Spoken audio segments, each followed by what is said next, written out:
ادامه گفتارهای رادیوی فرهنگ.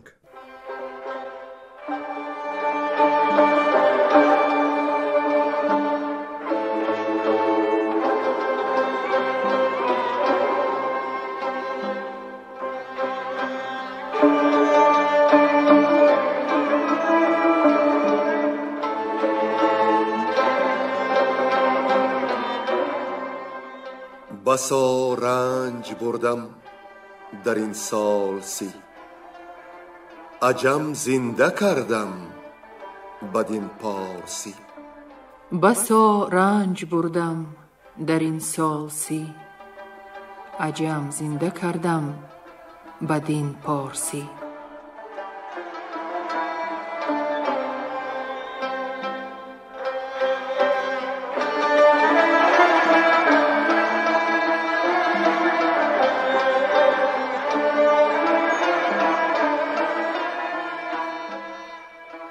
شنونده های ارجمند، با توجه شما محفل ادبی از روی شاهنامه بیزوال ابوالقاسم فردوسی.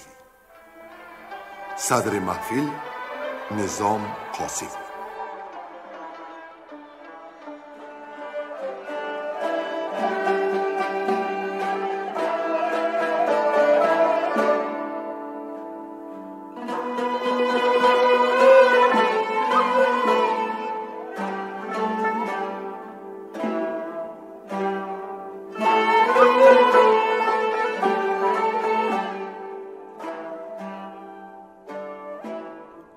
شنونده های عزیز یاد دارند که گفتار پیشینمان را از رزم اردشیر با کردان آغاز کرده بودیم. در نبرد اول شاه از آن قوم رزماور شکست خورد و با اندکی از سپاه و بخت برگشته به سر تخت برگشته تدبیر کار جست. چون آگاه گشت که کردان خاطر جمع شده و از او حتی نمی اندیشند، گزین کرد از آن لشکری نامدار سواران شمشیر زن 10,000 و به قرارگاه ایشان شبیخون زد. بسیاری از آنها را کشت، به اندازه اسیر گرفت و با چنان غنیمت برگشت به استخر که سری مردمش گشت از فخر و از فراوانی و بینیازی نکردی به دینار او کس نگاه. سپاهش را چند به آسودگی سپرد و بعد راه عزم سوی رزمهای تازه برد. پس آن از شهر کجاران پارس حکایت کرده بودیم که بدان شهر دختر فراوان بودی و دختران گروه گروه روزی دراز پنبه می رشتند. 7 واد نام مردی بود در آن شهر که 7 پسر داشت و 1 دختر. روز آن دختر نیکبخت برداشت یک سیب افکنده از درخت و چون سیب را گزید میانش کیر می دید. با شوخی آن را بر دوگ نهاد و گفت که ریشتنش یاد خواهد داد. دختران بر این سخن خندیدند، ولی چون دیدند که رشته دوگانه اشان به تدریج افزوده و عاقبت بر زمین نغنجید حیران شدند. پدر و مادرش نیز در حیرت افتادند که مگر با پری گرفتستی ای ماه رو خواهری. دختر 7 واد اولا کرم را با لختک سیب می پرورد. پس آن او را خار نگذاشتند و پیشش نهادند هرچی داشتند. بعد چند کرم چنان بزرگ گشت که همه تنگ شد دوگدان بر تنش و برایش صندوق ساختند. آن 7 پسرش نیز به کمال رسید و دولت و حشمت 7 واد به اندازه شد که در شهر به او نگفتی سخن کس به بیداد و داد. چون میر کجاران باج خواست، 7 واد با پسرانش برخاست، او را بکشت و بس گوهر و گنجش آمد به مشت. چون کرم 7 واد به حد بزرگ شد و در صندوق هم نغنجید، در قلعه بر تیغ کوه حوض ساختند، در آنش انداختند و چنان پرورشش کردند که بعد 5 سال چوپیل شدان کرم با شاخ و یال. دیگر هر پادشاه که با 7 واد به جنگ می شد، حالش از دست کرم او به تنگ می شد. چو آگه شد اردشیر از 7 واد، زید او لشکر فرستاد. ولی بار نخست شکست خورد. بار دوم به تندی بیامد بر هفتواد، ولی او با یاری پسرش شاهوی که یکی شوخ و بدساز و بدخوی بود باز شکستش داد. چون یکی مرد کینژاد که بود نام او مهرک نوشزاد از حال بد اردشیر آگاه شد، از شهر جهرم به ایوان شاه شد و همه گنج او را به تاراج داد. اردشیر را دریغ آمد که چرا ندیده دشمن خانه را، خواست جنگ بیگانه را. بار هنگام نهار تیری که نامه با خویش داشت آمده بر بره بیریان روی خان شاه غرق شد. از آن نامه خواندند که همه تخت و بخت هفتواد از کیرم است. دو جوان نیز که اردشیر سری راه دید به او از کیرم هفتواد قصه کردند که از مغز اهریمن است، جهان آفریننده را دشمن است. اردشیر سراول به جهرم تاخت و جهان را به مهرک نوشزاد و تخمه‌اش چندان پرماتم ساخت که تنها دختر نهان ماند از آن خاندان. و چون خود را از آن شر آزاد کرد، آهنگ جنگ کیرم هفتواد کرد. اینک سخن از این خصوص است. گوینده ها گلرخسار صفی، حاجی اسماعیل پیر محمد زاده، نظر یزدانی، عبدالرشید خوجمقلوف و بنده.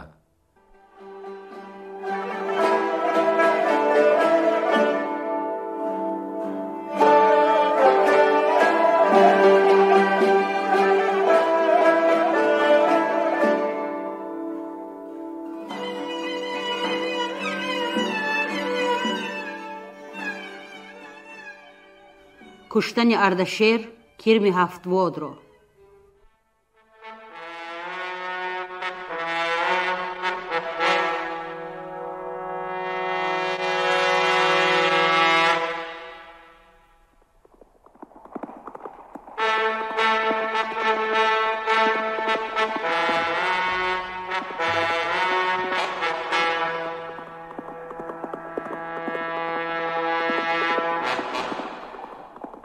و از آن جایگه شد سوی جنگ کیرم، سپاهش همه کرده آهنگ کیرم.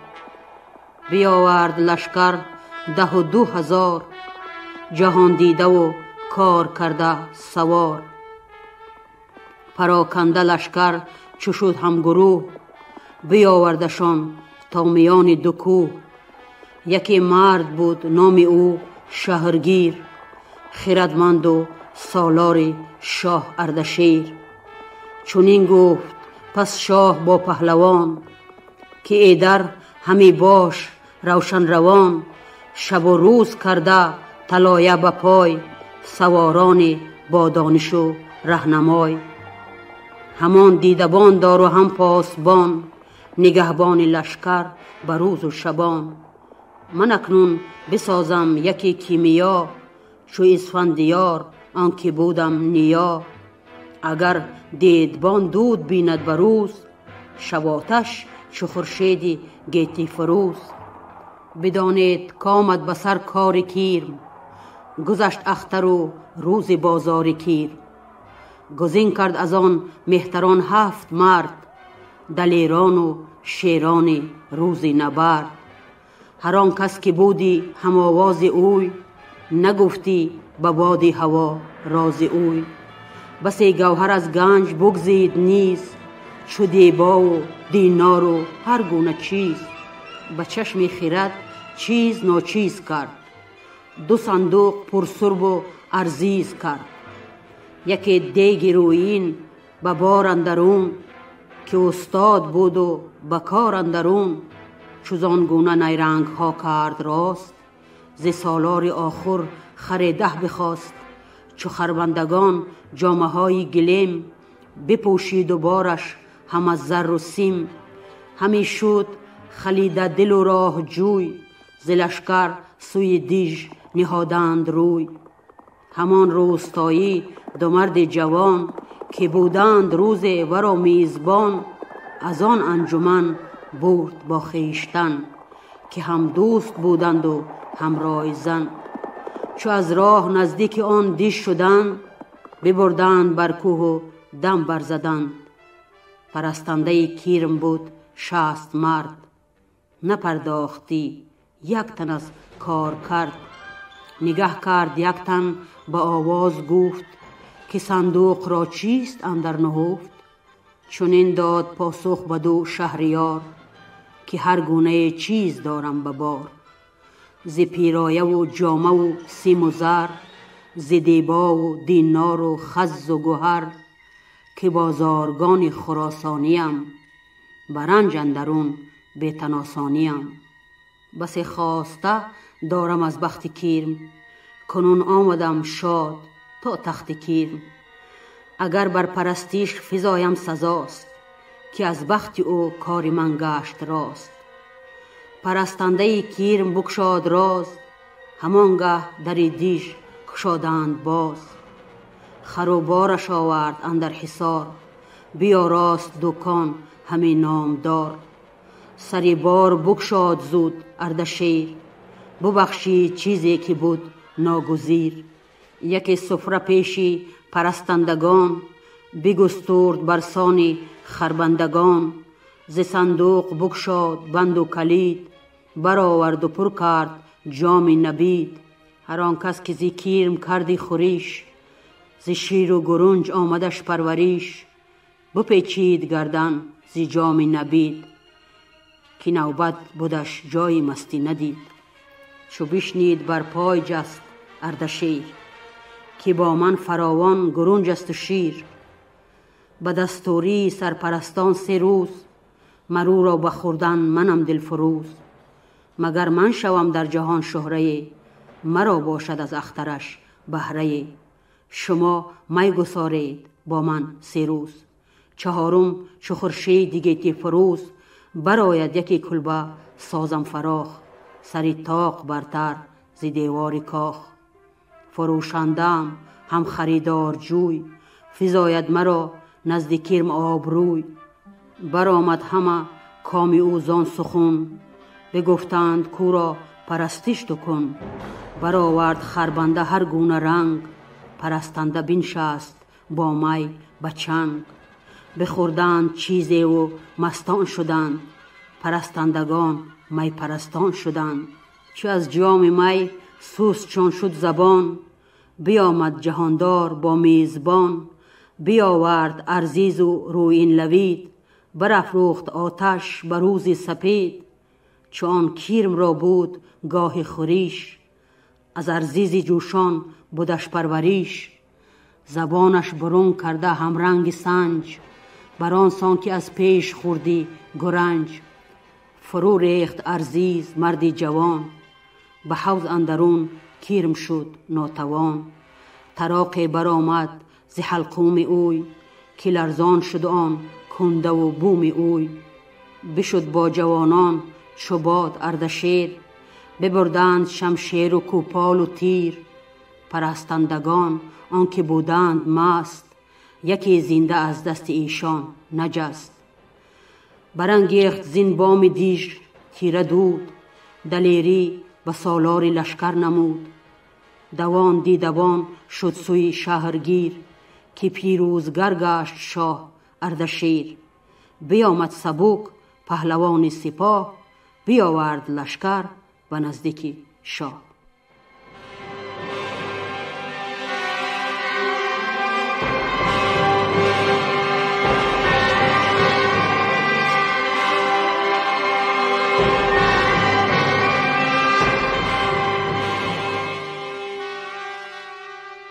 کشتن اردشیر هفتواد را.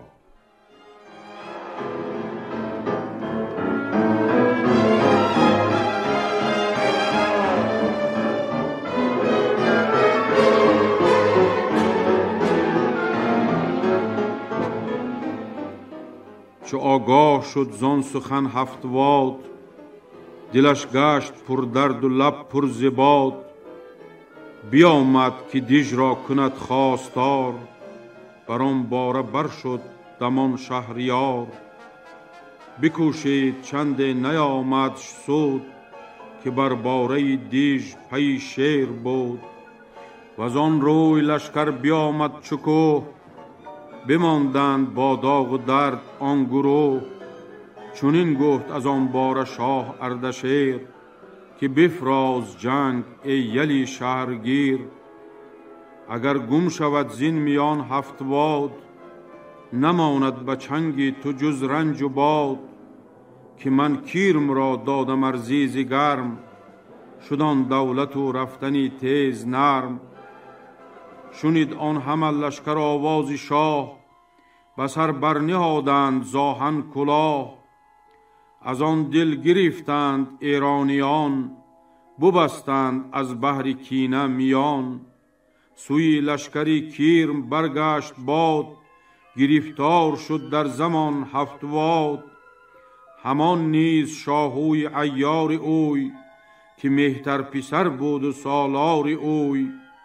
فرود آمد از دیژ دوان اردشیر، پیاده بشد پیش او شهر و گیر. ببردند بالای زرین ستام، نشست از برش خسروی نیک نام. بفرمود پس شهریاری بلند، زدن پیش دریا دو داری بلند. دو بدخواه را زنده بردار کرد، دل دشمن از خواب بیدار کرد. بیامد ز قلب سپه شهرگیر، بکشت آن دو تن را به باران تیر. به تاراج داد آن همه خواسته، شد از خواسته لشکر آراسته. ز دیژ هرچه بود از کران تا کران، فرود آوریدند فرمان بران. ز پرمایه‌تر هرچه بود دلپذیر، همی تاخت تا خره اردشیر. بکرد اندر آن کشور آتش کده، برو تازه شد مهرگان و سده. سپرد آن زمان کشور و تاج و تخت، بدان میزبانان بیدار بخت. و از آن جایگه رفت پیروز و شاد، بگسترد بر کشوری پارس داد. چو آسوده برگشت مرد و ستور، بیاورد لشکر سوی شهر زور. و کرمان فرستاد چند سپاه، یکی مرد شایسته تاجگاه. و از آن جایگه شد سوی تیسفون، سری بخت بدخواه کردن نگون. چنین است رسم جهان جهان، همه راز خویش از تو دارد نهان. نسازد تو ناچار با او بساز، که روز نشیب است و روز فراز.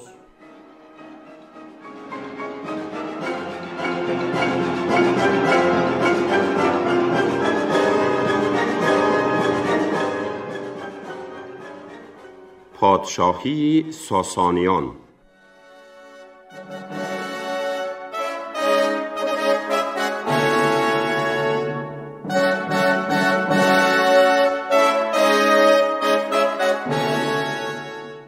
پادشاهی اردشیر بابکان 40 سال و 2 ماه بود.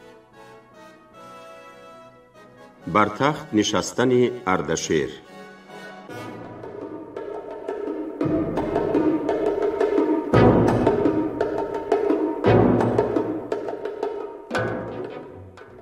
به بغداد بنشست بر تخت عاج، نهاده به سر بر ز پیروزه تاج. کمر بسته و گرز شاهان به دست، بیاراسته جایگاهی نشست. شهنشاه خوانند از آن پس ورا، ز گشتاسپ نشناختی کس ورا. چو تاجی بزرگی به سر بر نهاد، چنین کرد بر تخت پیروزه یاد. که اندر جهان داد گنجی من است، جهان زنده از بخت و رنجی من است. کس این گنج از من نیارد ستد، بد آید به مردم ز کرداری بد. چو خشنود باشد جهانداری پاک، ندارد دریغ از من این تیره خاک. جهان سر به سر در پناهی من است، پسندیدنی داد راهی من است. نباید که از کارداران من، ز سرهنگ و جنگی سواران من، بخسپد کسی دل پر از آرزوی، گزاینده با مردمی نیک خوی. کشاده است بر هر کس این بارگاه، ز بدخواه و از مردمی نیک خواه. همه انجمن خواندند آفرین، که آباد بادا بدادت زمین.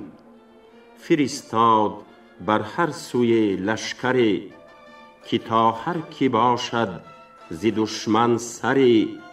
سری کینورشان براه آورند، گرایینی شمشیر و گاه آورند.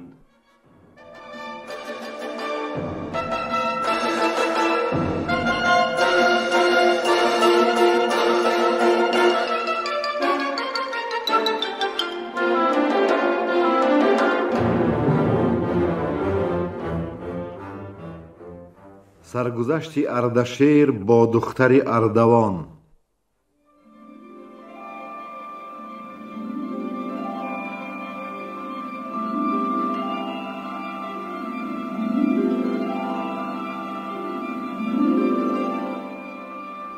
بدانگه که شاه اردوان را بکشت، ز خونی وی آورد گیتی بمشت. چو کشته شد دخترش را بخواست، بدان تا بگوید که گنجش کجاست. دو فرزند او شد به هندوستان، به هر نیک و بد گشته هم داستان. دو بربند و زندان شاه اردشیر، پدر کشته و زنده خسته به تیر. به هندوستان بود مهتر پسر، که بهمن بودی نام او پرهنر. فرستاده جوست با رای هوش، جوانی که دارد به گفتار گوش. چو از پادشاهی ندید ایچ بهر، بدو داد بیگاه یک پاره زهر. بدو گفت رو پیش خواهر بگوی، که از دشمن این مهربانی مجوی.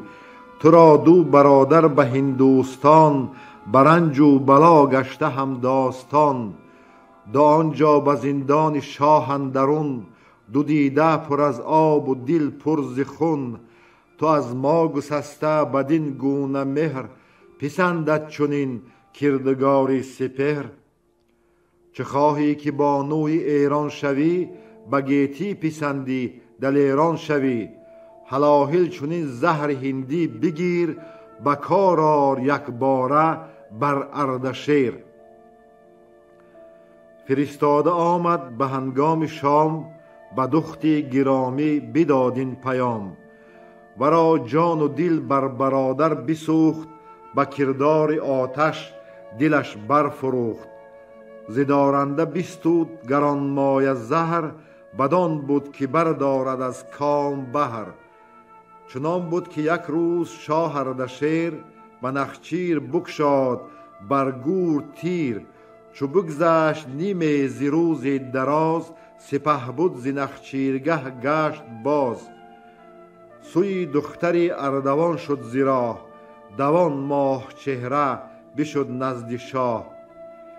بیاورد جام ز یاقوت زرد، پر از شکر و پیست با آب سرد. بیامیخت با شکر و پیست زهر، که بهمن مگر یابد از کام بهر. چو بگرفت شاه اردشیر آن به دست، ز دستش بیفتاد و بشکست پست. شد آن پادشاهزاده لرزان ز بیم، هم اندر زمان شد دلش بر دو نیم.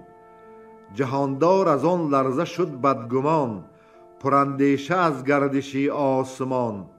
بفرمود تا خانگی مرغ چار، پرستنده آرد بری شهریار. چون مرغ بر پیست بگذاشتند، گمان همه خیره پنداشتند. همانگاه مرغان بخورد و بمرد، گمان بردن از راه نیکی ببرد. بفرمود تا موبد و کدخدای، بیامد بر خسرو نیک رای. ز دستور خویشان بپرسید شاه، که بدخواه را گر نشانی بگاه، شود در نوازش در آن گونه مست که بیهوده یازد به جانی تو دست. چه بادافره است آن برآورده را، چه سازیم درمان خود کرده را. چنین داد پاسخ که مهتر پرست، چو یازد به جان جهاندار دست. سری پرگناهش بباید برید، کسی پند گوید نباید شنید. بفرمود که از دختری اردوان، تنی کن که هرگز نبیند روان. بشد موبد و پیش او دخت شاه، همی رفت لرزان و دل پرگناه. به موبد چنین گفت که پرخرد، مرا و تو را روز هم بگذرد. اگر کشت خواهی مرا ناگزیر، یکی کودکی دارم از اردشیر. اگر من سزایم به خون ریختن، زداری بلند اندر آویختن. چو این گردد از پاک مادر جدا، بکن هرچی فرمان دهد پادشاه. زره باز شد موبدی تیزویر، بگفت آنچه بشنید با اردشیر. بدو گفت زو نیز مشنو سخن، کمند دار و با دفره او بکن.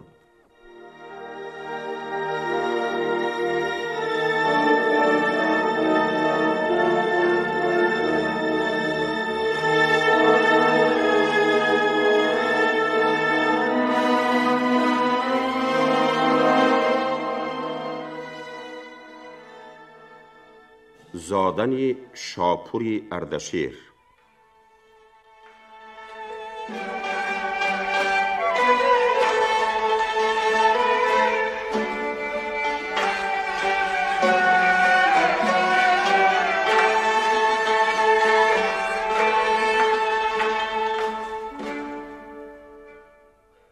بدل گفت موبد که بد روزگار، که فرمان چنین آمد از شهریار. همه مرگ راییم بر ناو و پیر، ندارد پسر شهریار اردشیر. گرو بی شمر سالیان بشمرد، به دشمن رسد تخت کو بگذرد.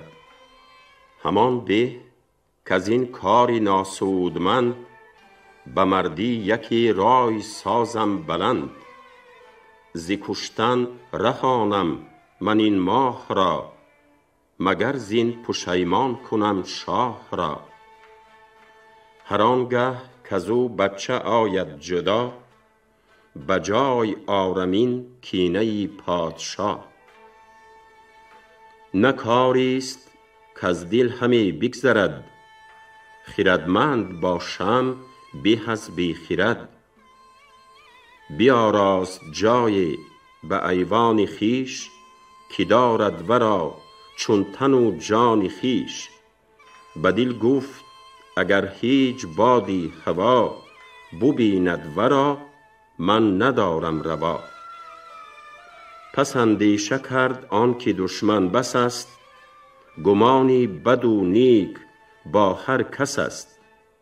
یکی چاره سازم که بدگوی من، نراند به بد آب در جوی من.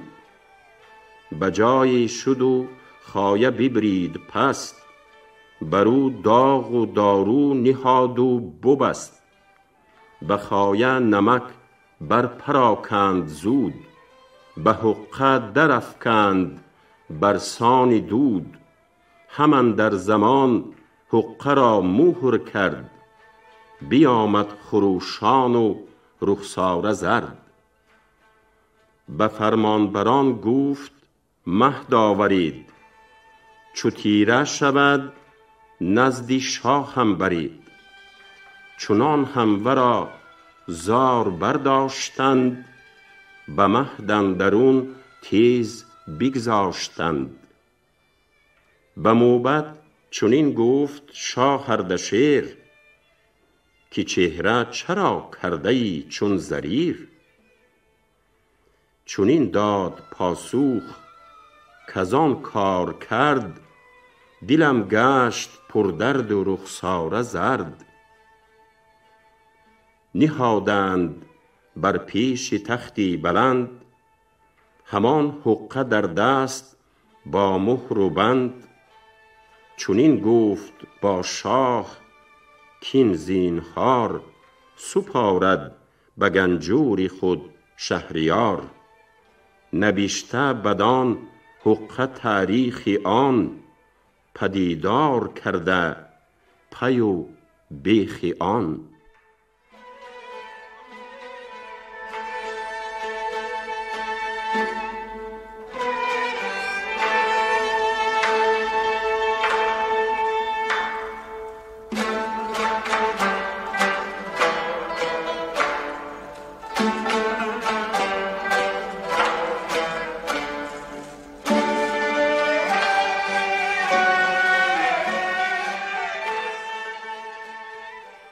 زادن شاپور پسر اردشیر از دختر اردوان و پس از 7 سال آگاهی یافتن اردشیر از آن و شناختن او را.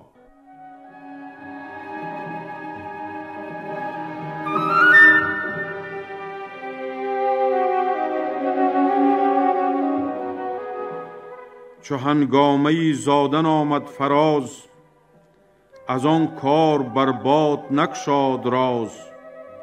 پسر زاد از این دختری اردوان، یکی خسروایینی روشن روان. از ایوان خویش انجمن دور کرد، ورا نام دستور شاپور کرد. نهانش همی داشت تا 7 سال، یکی شاه فش گشت با فر و یال. چنان بود که روز بیامد وزیر، بدید آب بر چهره اردشیر. بدو گفت شاها انوشه بدی، نهان را به اندیشه توشه بدی.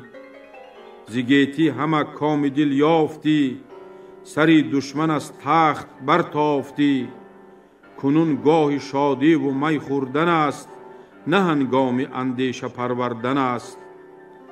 زمین 7 کشور به شاهی تو راست، سپاهی و گاهی و راهی تو راست. چنین داد پاسخ بدو شهریار، که ای پاک دل موبدی رازدار. زمانه به شمشیری ما گشت راست، غم و رنج و ناخوبی از ما بکاست.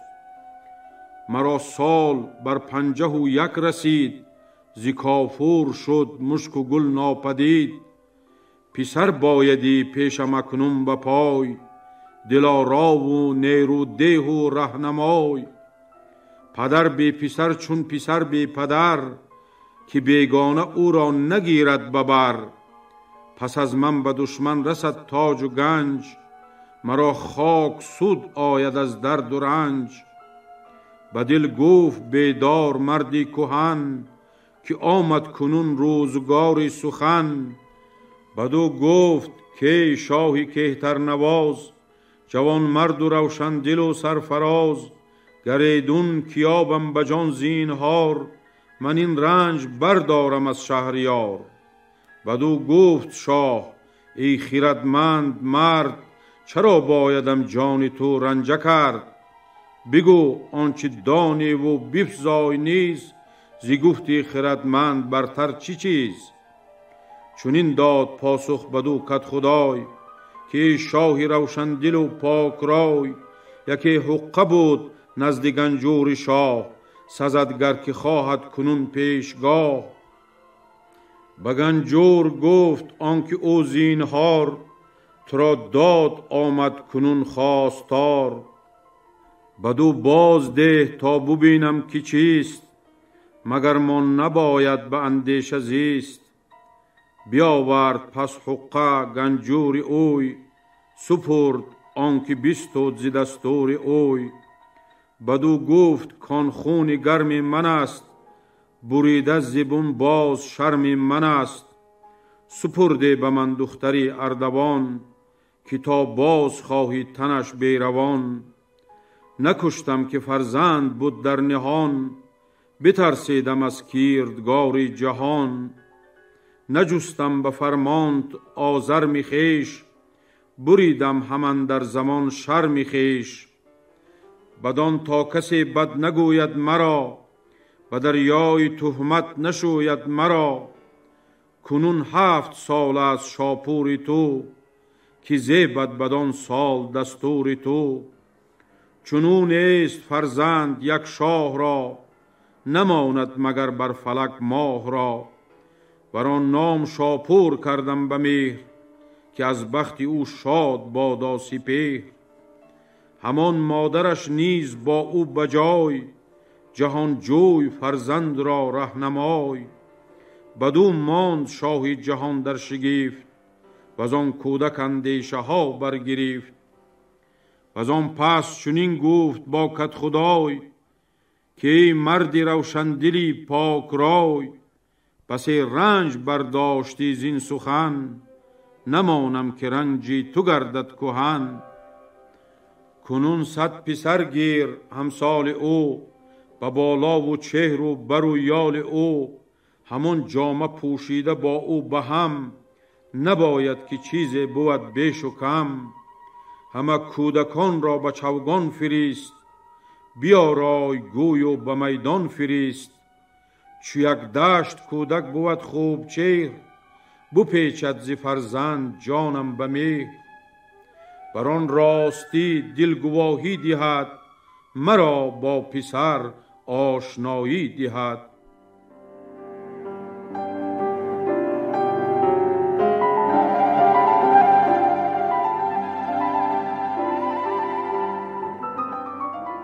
گوی زدن شاپور و شناختن او را پدر.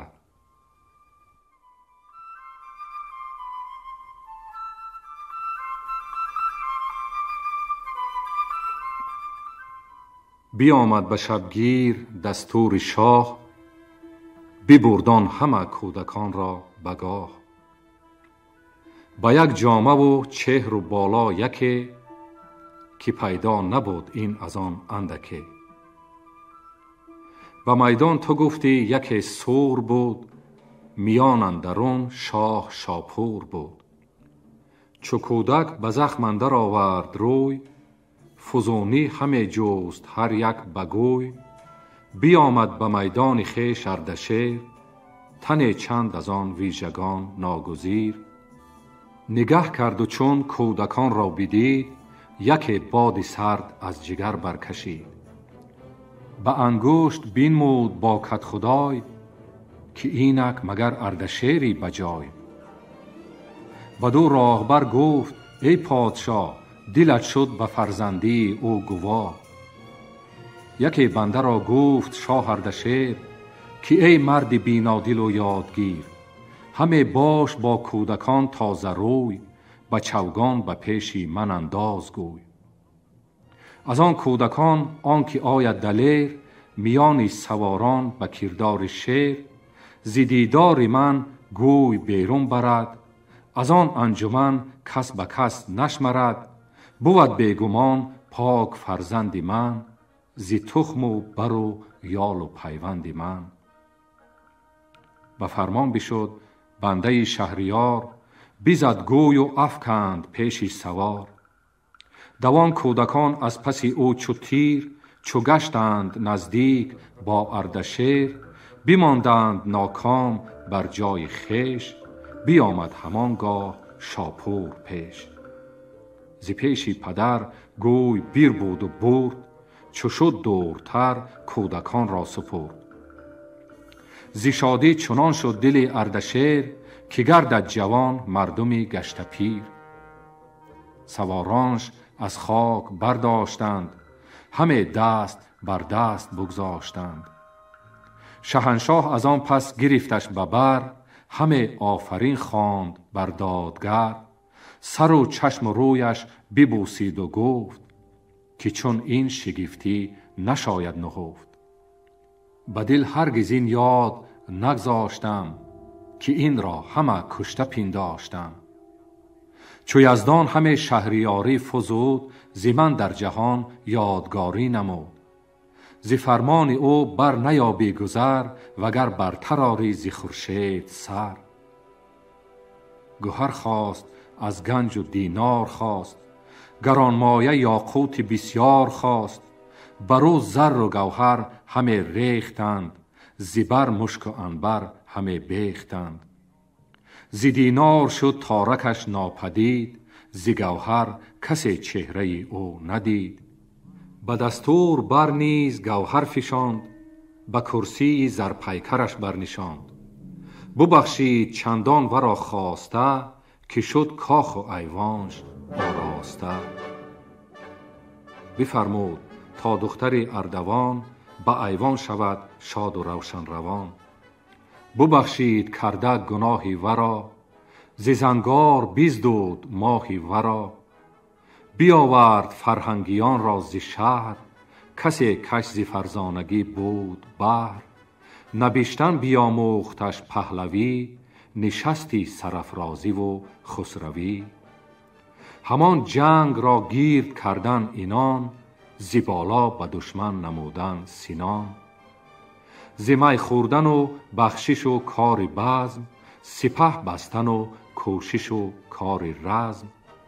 وزان پس دیگر کرد مهر درم، همان مهر دینار و هم بیش و کم. به یک روی بر نام شاه اردشیر، بر روی دیگر نام فرخ وزیر.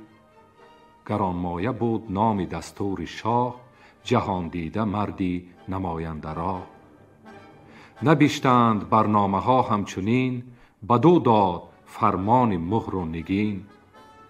ببخشید گنج به درویش مرد، که خوردش نبودی بجز کار کرد. نگه کرد جای که بود خارسان، از او کرد خورم یک شارسان. کجا جند شاپور خانی همه، جز این نیز نام ندانی همه.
شما محفل ادبی را از روی شاهنامه بیزوال ابوالقاسم فردوسی شنیدید. شاد و پیروز باشید.